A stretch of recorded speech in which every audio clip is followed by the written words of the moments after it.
Monsieur le Président, alors après le détachement des travailleurs, que vous connaissez bien, nous voici dans le détachement des policiers. Remarquez que ça nous est par principe plus sympathique que le détachement des délinquants et des criminels auxquels nous sommes malheureusement trop habitués.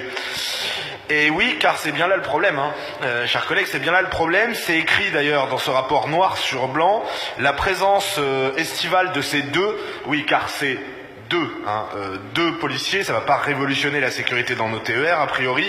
La présence estivale de ces deux policiers roumains n'a qu'une raison, n'a qu'une seule raison, la surreprésentation des personnes de nationalité roumaine, des Roms en réalité, dans la délinquance dans notre pays et donc singulièrement dans notre région.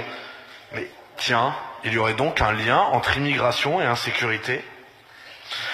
Beau résultat de la libre circulation, le grand dogme, le dogme suprême de votre Union européenne, nous voici donc contraints d'avoir des policiers roumains dans des trains français pour chasser des délinquants roumains. Alors, peut-être cela aurait-il été plus simple au fond de les mettre directement en contact à domicile,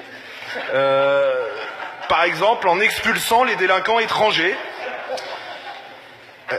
Si nous pouvons nous satisfaire de voir qu'il s'agit d'ailleurs d'une coopération intergouvernementale, comme quoi les nations européennes peuvent se parler sans avoir besoin de votre grand machin bruxellois et de ses commissaires arrogants.